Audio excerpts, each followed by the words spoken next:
राधे राधे साथियों, आज हम लोग चर्चा करेंगे जगन्नाथ महाप्रभु के महाप्रसाद के बारे में। कलयुग में नाम के द्वारा आप भगवान को प्राप्त कर सकते। खाली नाम के द्वारा, खाली और कुछ नहीं आधार, नाम और जगन्नाथ महाप्रभु का महाप्रसाद जगन्नाथ महाप्रभु की हर चीज प्रसाद, मंदिरों में प्रसाद सब जगह, और यहाँ महाप्रसाद सब जगह, प्रभु या महाप्रभु सब जगह, समुद्र यहाँ महोदधि सब जगह, दांडो रास्ता मतलब यहाँ महादोंडो सब जगह, बाहु अजान बाहु या महाबाहु, हर चीज में यहाँ महा है। जब जगन्नाथ महाप्रभु ने देखा कि जितने अपराध सतयुग, द्वापर, त्रेता में मनुष्य पूरे जीवन में 2-4 बार या 5-6 बार करता था, कलयुग में वो एक दिन में उससे ज्यादा अपराध करता है। तब महाप्रभु को चिंता होने लगी कि मनुष्य का कलयुग में कैसे उद्धार होगा। तो उन्होंने जगन्नाथ रूप का अवतार लिया, जगन्नाथ महाप्रभु का अवतार लिया और अपना महाप्रसाद भक्तों तक पहुंचाया। महाप्रसाद मतलब अधरामृत, भगवान का अधरामृत उसको बोला जाता है। महाप्रसाद का बहुत महत्व है जगन्नाथपुरी में। महाप्रसाद या तो जगन्नाथपुरी में बनता है या तो बैकुंठ धाम में, 2 जगह महाप्रसाद बनता है। और जगह महाप्रसाद का कहीं भी आप लोगों ने महाप्रसाद नहीं सुना होगा। पूरे विश्व में सबसे बड़ी रसोई जगन्नाथपुरी में है। वहां 400 चूल्हे हैं और 700 लोग बनाने वाले हैं। जब वो लोग रसोई घर में प्रवेश करते हैं तो उनका भाव जो सहचरी रूप में आ जाता है सबका। और बनाते वक्त वो गोपाल सहस्त्र नाम का पाठ करते हैं। बड़े विधि विधान से वो जो होता है भोजन बहुत विधि विधान से बनता है। भोग बनने के बाद महाप्रभु का जो प्रसाद जब तैयार हो जाता है तो रसोई घर से महाप्रभु तक ले जाने के लिए जब वो प्रसाद ले जाया जाता तो रास्ते में कोई भी नहीं आता और यहाँ तक कि कोई चिड़िया भी नहीं जा सकती। उसके बाद वो महाप्रभु को भोग लगता है। महाप्रभु को भोग लगाने के बाद वो प्रसाद विमला माता को भोग लगाया जाता है। वहीं पे विमला माता का मंदिर है। जब तक वो प्रसाद विमला माता को भोग नहीं लग जाता, महाप्रभु के बाद वो विमला माता को आता है। विमला माता के भोग लगने के बाद सब वहां पे देवताओं को भोग लगने के बाद तब वो आनंद बाजार में आता है वो प्रसाद। विमला माता कौन है? विमला माता पार्वती जी का रूप है। अब आप लोग सोचेंगे पार्वती जी को भोग लगता है, न राधा न रुक्मणी, जगन्नाथपुरी में पार्वती जी। उसके लिए एक कथा है, आप लोग ध्यान से सुनिएगा उस कथा को। बैकुंठ धाम में जैसे यहाँ महाप्रसाद बनता है वैसे बैकुंठ लोक में भी महाप्रसाद बनता है। तो वहां महाप्रसाद का अधिकार प्रभु को खाने के बाद, भगवान को खाने के बाद उसका अधिकार खाली लक्ष्मी जी को है। एक बार नारद जी जब वहां पहुंचे बैकुंठ लोक में तो उन्होंने सोचा कि मैं तो नारद हूँ, मुझे भगवान का सब कुछ प्राप्त है, चंदन प्राप्त है, उनका इत्र प्राप्त है, उनकी माला प्राप्त है, पर मुझे भगवान का अधरामृत नहीं अभी तक मिला। मुझे वो चाहिए, मुझे भगवान का महाप्रसाद चाहिए। तो वो जाते वैकुंठ लोक में जय विजय से कहते कि मुझे भगवान का प्रसाद चाहिए, महाप्रसाद चाहिए। तो उन्होंने कहा, जय विजय ने कहा कि इसका अधिकार भगवान के बाद लक्ष्मी माता को है, वही आपको वो प्रसाद दे सकती है, महाप्रसाद वही दे सकती हैं। तब नारद जी माता लक्ष्मी के पास गए। उन्होंने हाथ जोड़ करके कहा, माते मुझे वो महाप्रसाद चाहिए, महाप्रभु का महाप्रसाद मुझे चाहिए। तो लक्ष्मी माता बोली, नहीं, वो प्रसाद आपको नहीं मिल सकता, उसके लिए कई वर्षों, हजारों वर्षों आपको इंतजार करना पड़ेगा। वैकुंठ धाम में बहुत सहचरिया हैं, उन सहचरियों का ही अभी नंबर नहीं आया। एक तिनके के 5-5 टुकड़े करके मैं उन सहचरियों को देती हूँ। अभी उन सहचरियों को 100-100 वर्ष लग जाते, कई वर्षों इंतजार करना पड़ता है। तब जाके उनको कहीं एक टुकड़ा उसका मिलता उस तिनके का। तो अभी असंभव है नारद जी। तब नारद जी कुछ उदास हो जाते हैं। तो वो रोज प्रतिदिन जाके लक्ष्मी माता से आग्रह करते, मुझे अधरामृत चाहिए, मुझे अधरामृत चाहिए, मुझे महाप्रसाद चाहिए। तब जो लक्ष्मी जी होती है उन पे कृपा कर देती हैं। कहती है अच्छा, उसके लिए तुमको सहचरी का ही रूप धारण करना होगा। आप अपने जटाजूट हटा के एक चुनरी धारण करिए, कानों में कुंडल पहनिए। तब नारद जी कहते हैं उसमें मुझे कोई उसमें परेशानी नहीं है। जब मेरे भगवान सहचरी बन सकते तो मैं क्यों नहीं बन सकता। तो लक्ष्मी जी कहती है पर उसका प्रभु को पता नहीं चलना चाहिए। तुमको मैं किसी दिन बता दूंगी कि इस पंक्ति में बैठ जाना, तब आप चुपचाप जाके उस पंक्ति में बैठ जाना, तब मैं आपको वो तिनका दे दूंगी।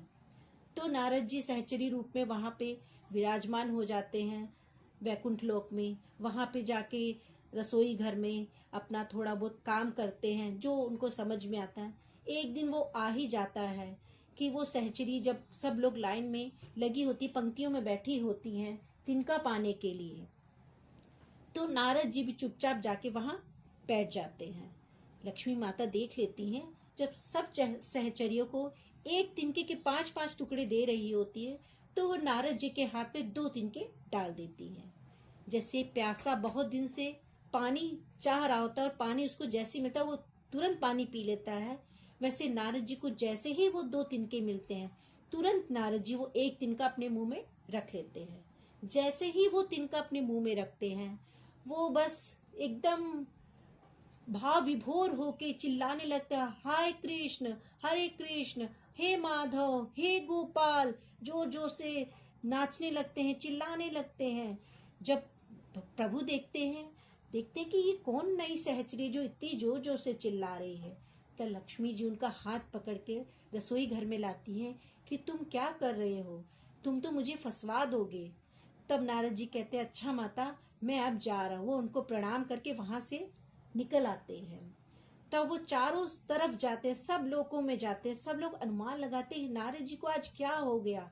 नारद जी पहले तो इस तरह नहीं चिल्लाते थे, इस तरह मग्न नहीं होते थे जैसे आज इतना मग्न हो रहे हैं। तब नारद जी कैलाश पर्वत पर जाते हैं। वहां तो भोले बाबा विराजमान थे। भोले बाबा जैसे उनका भाव देखते हैं, जैसे उनको चिल्लाते गाते देखते, नाचते देखते, वो समझ जाते हैं। तो वो कहते हैं नारद जी एक दिन का मुझे भी प्रसाद रूप में चाहिए। तब नारद जी कहते हैं आज मुझे महादेव इसमें स्वार्थ सिद्ध हो रहा, आज मुझे मेरा मन है कि वो मैं तिनका आपको ना दूं। तब महादेव जी कहते हैं नारद तुम्हें भी काम लगेगा कभी मुझसे। तब नारद जी सोचते हैं कि हाँ ठीक है। तब वो एक तिनका महादेव जी को दे देते हैं। तब वो महादेव जी वो तिनका खाते हैं और नारद जी भी वो तिनका खाए होते हैं। तब दोनों लोग खूब जोर जोर से प्रभु को पुकारते हैं, हे गोविंद, हे माधव, हे दामोदर। खूब नृत्य करते करते चारों तरफ नाच रहे होते, खूब झूम रहे होते हैं।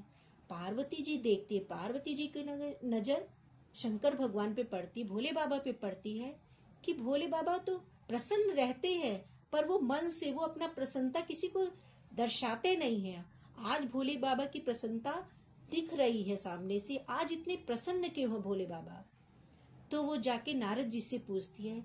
नारद जी पार्वती जी के गुरु हैं, वो उनको प्रणाम करती है, हे गुरुवर ये बताइए आज मेरे पतिदेव इतने प्रसन्न क्यों हैं। तब नारद जी बताते हैं कि आज मैं बैकुंठ लोक से 2 तिनका लेके आया था महाप्रसाद के, उसमें से एक तिनका मैंने ग्रहण करा, एक तिनका महादेव जी ने ग्रहण करा।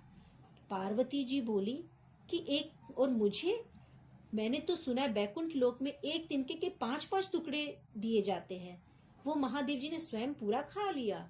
नारद जी बोले मैंने तो कही थी भोले बाबा को कि आप पार्वती जी को भी आधा दे दीजिए, पर भोले बाबा नहीं सुने, उन्होंने पूरा खा लिया स्वार्थ की तरह। तब जो नारद जी होते वहां से चले जाते ये बोल के। तब पार्वती जी गुस्से में महादेव जी को देखती हैं कि भोले बाबा ने मुझे तिनका नहीं दिया, स्वयं पूरा तिनका खा लिया, भोले बाबा इतने स्वार्थी कैसे हो गए। तब भोले बाबा देखते हैं कि पार्वती जी कुछ रुष्ट हैं, वो जाते हैं पूछते क्या हुआ देवी। तब वो कहती है आप बड़े स्वार्थी निकले, तब भोले बाबा कहते हैं, हे देवी, आप चिंता मत करिए, मैं अपनी दूर दृष्टि से देख रहा हूँ कि समुद्र तट पर एक नीलांचल पर्वत है, वहां पर आप जाकर तपस्या करिए। मुझे तो एक तिनका मिला, आपको वहां पे जब जगन्नाथ प्रभु वहां धरती पर विराजमान होंगे तो जगन्नाथ प्रभु का भोग लगने के बाद आपके पास वो पूरी हांडी जब तक नहीं आ जाएगी भोग लगने की, तब तक वो भक्तों पर प्रसाद वितरण नहीं होगा। आपको वो तपस्या पूरी श्रद्धा भक्ति से करनी होगी। आपकी श्रद्धा सफल होके आपको ये वरदान मिलेगा। तब पार्वती जी ऐसा ही करती हैं। वो जाके वो तपस्या करती है और वहां पे सती जी का नाभि क्षेत्र विराजमान है जगन्नाथपुरी में, वही विमला देवी के नाम से विख्यात है। महाप्रभु को प्रसाद का भोग लगने के बाद तब वो विमला देवी मंदिर में जाता है, विमला माता को भोग लगता है। विमला मंदिर में विमला माता को भोग लगने के बाद वो प्रसाद तब भक्तों को वितरण करते हैं। ये है विमला माता, ऐसे है मेरे जगन्नाथ प्रभु। महाप्रसाद का बहुत महत्व है कलयुग में। महाप्रसाद जो पाता है उसके सारे पाप नष्ट हो जाते हैं। जो जगन्नाथ प्रभु के दर्शन करता है उसके सारे पाप नष्ट हो जाते हैं। पर हम जगन्नाथपुरी रोज जा नहीं सकते, तो आप वहां जाके महाप्रसाद लेके आइए, वो आप रोज खाइए। उसका कोई नियम नहीं है कि आपको शुद्ध अवस्था में ही खाना है या नहा के खाना है। रोज आपको एक तिनका महाप्रसाद का अपने मुंह में जरूर रखना है, उसको जरूर एक तिनके को खाना है। महाप्रसाद खाने से आपके जितने पाप होते हैं वो तत्काल नष्ट हो जाते हैं। महाप्रसाद का बहुत महत्व है। महाप्रसाद को खाने का एक नियम है। महाप्रसाद को आप जमीन पर बैठकर, कुछ बिछा कर नहीं, जमीन में आसन दरी कुछ भी नहीं बिछाना, जमीन पर बैठ के उसको पाया जाता है। महाप्रसाद अगर आप खा रहे हैं उसको, तो कोई भी अगर आपके आसपास है, अगर वो महाप्रसाद पाना चाहता है उसको आप तुरंत दीजिए। महाप्रसाद को जूठा नहीं माना जाता। महाप्रसाद अगर जितना आपको चाहिए उतना ही अपने पत्तल में, थाली में उतना ही लीजिए, उसको व्यर्थ मत करिए, उसको जूठन मत रखिए। अगर आप जूठन में छोड़ेंगे उसे, तो जो देवता होते हैं वो जब पृथ्वी पर आते हैं, जब वो महाप्रसाद की जूठन देखते हैं तो वो उस मनुष्य पे क्रोधित होते हैं कि जिसने वो जूठन छोड़ी। इसलिए महाप्रसाद का बहुत महत्व है। महाप्रसाद में यही सोचकर आप लोगों को महाप्रसाद खाना है कि एक एक ग्रास में, एक एक कौर में महाप्रभु मेरे भीतर प्रवेश कर रहे हैं। जैसे कथा में कानों से प्रवेश करते हैं, दर्शन से नेत्रों में प्रवेश करते हैं, वैसे महाप्रसाद से महाप्रभु मेरे भीतर प्रवेश कर रहे हैं। इसलिए आप जगन्नाथपुरी जाइए, वहां महाप्रसाद खाइए, महाप्रभु का दर्शन करिए। महाप्रभु का दर्शन करके महाप्रसाद अपने घर लाइए, उसका रोज सेवन करिए। उसका बहुत महत्व है महाप्रसाद का। आखिरी में मैं इस वीडियो का समापन 2 लाइनों के साथ करने जा रही हूँ। ठाकुर भले विराजे हो उड़ीसा जगन्नाथपुरी में, ठाकुर भले विराजे हो उड़ीसा जगन्नाथपुरी में। बोल जगन्नाथ महाप्रभु की जय। धन्यवाद। राधे राधे।